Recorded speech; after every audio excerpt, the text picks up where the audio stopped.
Na sua vida pessoal, você passou por alguma experiência assim também traumática quando era pequena? Porque assim, a gente quando tem aqui esse cuidado muito grande com criança, né? Uhum. Geralmente a gente já teve alguma experiência. É o seu caso ou não?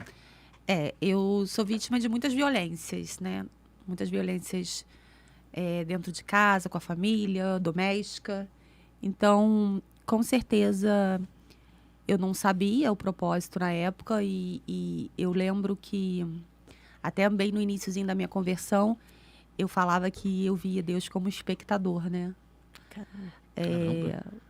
Né? Um Deus que senta numa cadeira e assiste uma criança sofrer.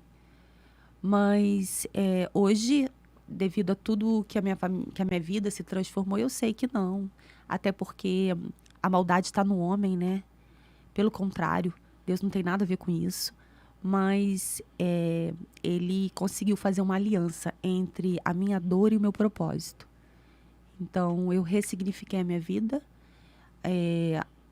Eu falei que eu ia ter a família mais linda, eu tenho a família mais linda do mundo. Eu tenho 2 filhos lindos, um marido precioso demais. Mas eu sei que eu tive que passar pelo deserto para chegar até aqui, sem saber, né? Criança não sabe, né? Criança só sofre. Mas fui vítima de muitas violências. Eu posso falar para vocês de muitas pessoas. Enquanto eu era criança, dos 5 a mais ou menos os 11 anos, Caramba. eu sofri bastante.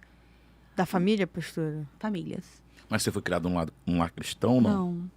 Não, não, Ah, tá. não. Eu nunca fui numa igreja católica. Toda a referência que eu tenho é de uma Assembleia de Deus, lá no quilômetro 32, pequenininha. Mas eu não posso considerar uma família cristã uma família disfuncional como a minha, que a pessoa vai na igreja, chega em casa, bate na esposa, como, né, vai na igreja. E eu via meu pai fazer muitas atrocidades com a minha mãe, assim, bem feias, sabe? Por exemplo, colocar a mão dela no forno e sair queimada. Nossa. Ele era bem punk. Já não é mais vivo. Então, eu vivi num ambiente muito sangrento, Isso desde criança, desde pastora? criança.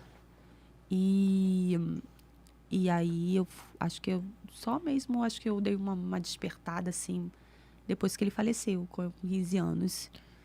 Ah, ele Mas- faleceu quando você tinha 15 anos. Isso. Então era criança praticamente.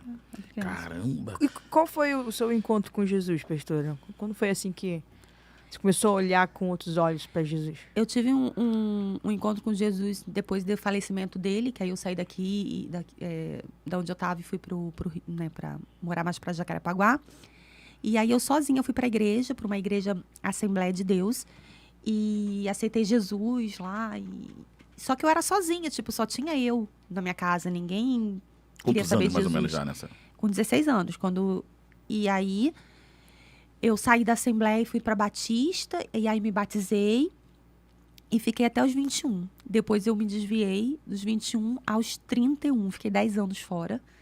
Foi quando eu conheci o meu marido, e aí ele também estava 10 anos fora, também batizado pela Sara Nossa Terra, e aí a gente foi muito engraçado, e a gente teve ali um encontro e a gente voltou para Jesus juntos. Maneiro. Mas eu tenho certeza que a minha conversão, ela se deu nesse meu retorno, que tem 8 anos. Não, apesar de eu ter sido batizada, não precisar Não, fazer 16. confirmação. Não precisar fazer confirmação, não precisar. Porque eu tenho certeza do que eu fiz. A conversão, de fato, meu encontro com Deus foi na Igreja Batista de Atitude, há 8 anos. Eu lembro que eu cheguei numa quarta-feira e tava tocando aquele louvor, Quem Já Pisou no São dos Santos, e crente é assim, né? É pra mim, é pra mim, é pra mim. Verdade. Devia ter 100 pessoas na igreja falando que é pra mim, mas eu tava ali, é pra mim. Só que eu tinha tido uma experiência há uns dias atrás de uma pessoa de um centro que falou pra mim que eu tinha que parar de orar pelo meu irmão, porque o meu irmão tava no mundão, eu falei que tinha que parar de orar pelo meu irmão, e foi bem punk o que ela falava pra mim. E aí a palavra do pastor naquele dia era: nunca deixe de orar pelos seus. Aí eu falei: meu Deus, é aqui. E aí eu nunca mais... Eu tava grávida da Duda, de 3 meses, e aí eu nunca mais saí ali eu creio realmente que eu fui transformada. E aí eu comecei a realmente ver um propósito de vida, né? De restauração, E muitas coisas sempre foi me revelando. É importante, eu acho que a galera vai querer gostar de saber. Quando eu comecei, como eu disse, a inclusão, não tinha nenhum diagnóstico na minha casa, zero, ninguém tinha. E só que aí depois de algum tempo, o meu filho foi diagnosticado com TDAH e eu também. Porque o TDAH ele é genético. Então, quando a criança tem, ou o pai ou a mãe tem. E eu fui diagnosticada também. E eu comecei a fazer um tratamento, tal. Isso tem 2 anos. Depois que começou o ministério? Caramba. Caramba. Eu questionei Deus, claro. Falei pra ele, pô, mas que é isso? Aí eu lembro que uma noite eu tava muito mal, falando, poxa, agora que eu lido com essas famílias, que eu amo essas famílias, que meu projeto de vida é esse, derrama laudo na minha casa. E uma vez de madrugada eu acordei, ele me levou até o quarto do Luca e ele falou assim, não tem nada a ver com ele. Mas para onde eu vou te levar, eu preciso deixar você sensível a essas famílias. Você precisa sentir um pouquinho da dor dela. Tava muito fácil. E por mais que seja difícil, eu entendo. Realmente, sentir a dor delas me faz mais viva para esse ministério. Então, é bem importante. E sem contar que melhorou, assim, minha vida melhorou absurdamente depois do laudo. Porque eu tinha muita dificuldade em estudar, em ler, em montar o sermão. Tudo para mim era muito penoso. Só que eu não sabia o porquê. Eu não sabia o porquê que eu não conseguia. E hoje não. Hoje, graças a Deus, eu leio muito. Eu tô fechando a 2ª faculdade. Então, assim, tudo depois de eu conseguir entender. Porque quando você... E aí tá a diferença do adulto pra criança, né? Eu sei onde estão meus gatilhos e eu fujo. Eu, por exemplo, não adianta você mandar eu entender como essa máquina funciona. Não vai rolar, porque, assim, eu não tenho estímulo para isso. Por conta do TDAH, eu começo a ter aversão a qualquer coisa que não me agrada. Mas naquilo que eu amo, eu vou. Mas nada fora disso.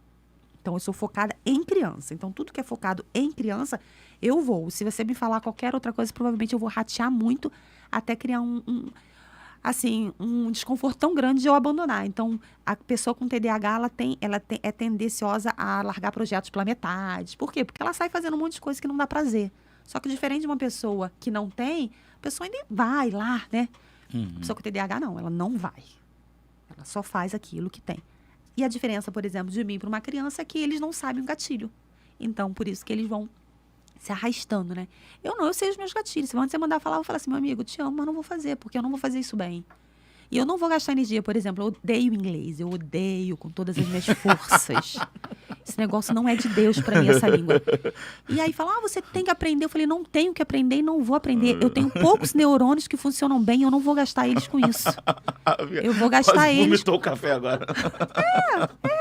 Eu não vou gastar com aquilo que, pra mim, não é prazeroso. Eu vou gastar com aquilo. Eu gasto com inclusão, estudando neurociência, estudando aquilo que eu gosto de estudar. Não vou estudar inglês.